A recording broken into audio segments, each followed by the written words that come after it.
દેશભરમાં કુપોષણને કારણે નવજાત બાળકોના મૃત્યુને લઈને આંકડા સામે આવે છે, જેમાં દેશમાં ગુજરાતનું સ્થાન બીજા નંબરે અને રાજ્યમાં દાહોદનું સ્થાન પ્રથમ નંબર પર છે।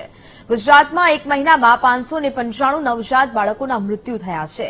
ઉલ્લેખનીય છે કે કેન્દ્ર અને રાજ્ય સરકાર દ્વારા કુપોષણને ડામવા અનેક યોજનાઓ અને સહાયો કરવામાં આવી છે, પરંતુ નવજાત શિશુના મૃત્યુના આંકડા સામે આવ્યા બાદ તંત્ર સામે અનેક સવાલ ઉભા થયા છે।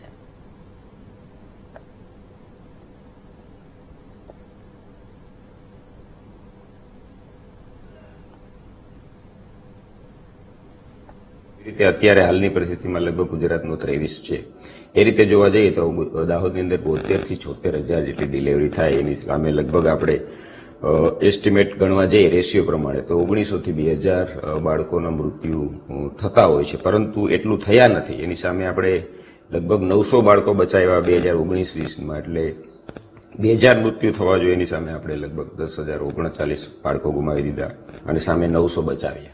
હોસ્પિટલમાં અત્યારે એનઆઈસીયુ વિભાગ હોય છે, જે પ્રથમ માળે છે અને તેમાં 20 જેટલી કેપેસિટી છે અને હાલમાં 12 જેટલા એનઆઈસીયુ વિભાગમાં બાળકો દાખલ છે અને તેને પીડિયાટ્રિક વિભાગના ડોક્ટરો દ્વારા તેમની સારવાર હાલમાં ચાલુ છે।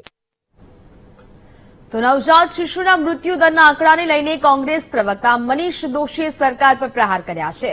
મનીષ દોશીએ નિવેદન આપતા જણાવ્યું છે કે બાળકોના વિકાસ માટે કરોડોની ફાળવણી થાય છે। ગુજરાતમાં કુપોષણની સમસ્યાઓ મોટા પાયે વધી રહી છે। મોટી મોટી સુવિધાની અને યોજનાઓની માત્ર જાહેરાત થાય છે। એક મહિનામાં જે બાળ મૃત્યુના આંકડા સામે આવ્યા છે તે ચોંકાવનારા છે।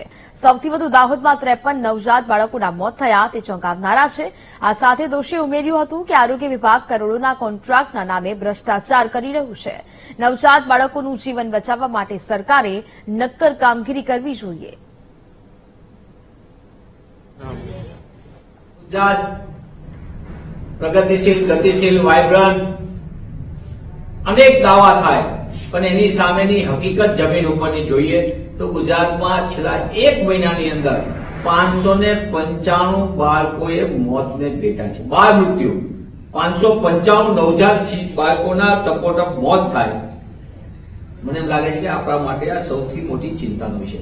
એક તરફ બાળ મૃત્યુ દર, કુપોષણ, બાળકોના વિકાસની સુવિધાની અનેક જાહેરાતો, કરોડો રૂપિયાના બજેટની ફાળવણી થાય, અને જમીન ઉપર જોઈએ તો બાળકોને બચાવવા માટેની પાયાની સુવિધામાં, એટલે કે ચાઇલ્ડ સ્પેશિયાલિસ્ટની વાત હોય, ચાઇલ્ડો માટે નિયોનેટલ કેર સેન્ટરોની વાત હોય કે અન્ય સુવિધા ઉભી કરવાની, એમાં પણ આપણે મોટા પાયે ગુજરાતમાં આરોગ્ય સેવામાં આપણને ખામી જોવા મળે।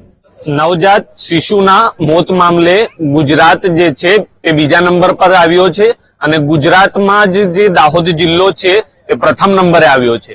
દાહોદ જિલ્લાની વાત કરવામાં આવે તો દાહોદ જિલ્લો આદિજાતિ વધુ વસ્તી ધરાવતો જિલ્લો છે, જેમાં નવજાત શિશુની મોત મામલે દાહોદ જિલ્લો પ્રથમ નંબરે આવ્યો છે। દાહોદ જિલ્લામાં 53 બાળકો મોત સાથે ટોચ ઉપર છે અને અત્યારે કહી શકાય કે આ જે બાળકો જે છે તે નવજાત શિશુના મોત મામલે અત્યારે એક ચોંકાવનારો ખુલાસો સામે થઈ રહ્યો છે, જેમાં ગુજરાત આખા દેશભરમાં બીજા નંબરે આવ્યો છે અને તેમાં જ દાહોદ જિલ્લો જે છે એ પ્રથમ ક્રમાંકે આવી રહ્યો છે।